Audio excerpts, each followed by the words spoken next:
सामानों पर पहले 15% टैक्स लगा करता था, उसमें 99% चीजें अब 5% टैक्स के दायरे में आ गई।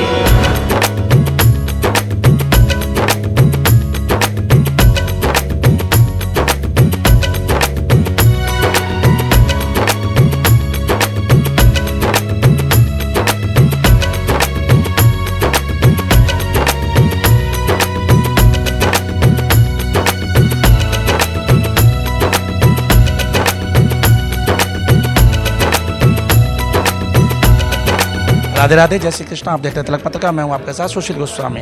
भारत सरकार ने जिस तरह से जीएसटी घटाई है, तो जीएसटी रिफॉर्म जो अभियान चल रहा है उसके लिए मथुरा के जनता को जागरूक करने के लिए मथुरा की सांसद हैं। और इसके साथ क्योंकि ब्रज एक धार्मिक नगरी है, वृंदावन मथुरा जहाँ विश्व के लोग आते हैं, तो निश्चित ही सरकार के इस निर्णय से जो फ़ायदा होगा आइए जानते हैं। मैम क्या कहेंगे, क्यों ये ब्रज भूमि है, देश दुनिया के लोग आते हैं, तो सरकार ने जिस तरह से जीएसटी घटाई है उससे उन आने वाले श्रद्धालुओं को क्या लाभ मिले?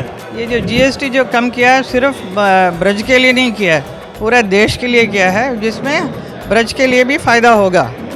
तो ये जागृत करने के लिए कि जो 18% जो टैक्स लगता था वो कम हो गया, 5 में हो गया, या कभी कई चीज़ों में एकदम से कमती हो गया है।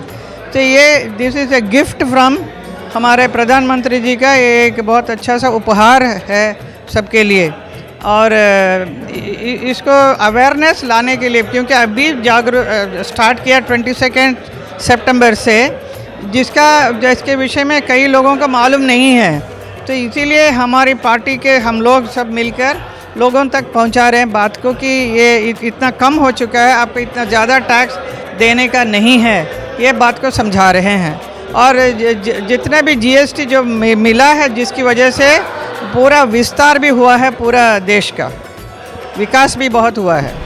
तो सुना आपने, मथुरा की सांसद है मामाली जी ने, जो उनकी पार्टी ने, भारतीय जनता पार्टी ने नेक्स्ट चेंज जीएसटी रिफॉर्म नामक जो एक अभियान छेड़ा और उससे वो अवेयरनेस लाना चाहती है, जनता को ये बताना चाहती हैं कि सरकार ने जिस तरह से जीएसटी में कटौती की है तो उससे आम जनमानस का लाभ होगा। लेकिन हम बात कर रहे हैं ब्रजभूमि की, क्योंकि ये ब्रज धार्मिक नगरी है, तो यहाँ आस्थावान धर्म से जुड़े करोड़ों लोग प्रतिवर्ष आते हैं। तो जैसा सांसद जी ने कहा कि ये जीएसटी केवल ब्रज के लिए नहीं, पूरे देश भर के लिए, तो देश के जब लोग यहाँ आएंगे तो उन्हें यहाँ, चाहे वो यहाँ से कोई भगवान से जुड़ी धार्मिक तस्वीरें लें या कोई ऐसा सामान लें, कंठी माला, जो भी चीज़ें यहाँ से वो खरीदेंगे, तो उसमें भी उनको सहूलियत मिलेगी और उनको बचत होगी। तो सरकार के इस निर्णय को उन्होंने एक अच्छा कदम बताते हुए जनता से कहा, जनता जागरूक हो गए, अपने हक की मांग करे कि इतनी, अगर कोई दुकानदार अभी भी अपने रेट नहीं घटाता तो जनता को अधिकार है कि उनको बताएं कि यहाँ जब जीएसटी कम हुई है तो आप बढ़ाकर क्यों दे रहे हैं। तो यही बस जागरूकता लाने के लिए उन्होंने जनता से भी आग्रह किया कि जनता अपने अधिकार की मांग करे। तिलक पत्रिका के लिए अपने साथी कैमरा पर्सन रिंकू वर्मा के साथ मथुरा से मैं सुशील गोस्वामी।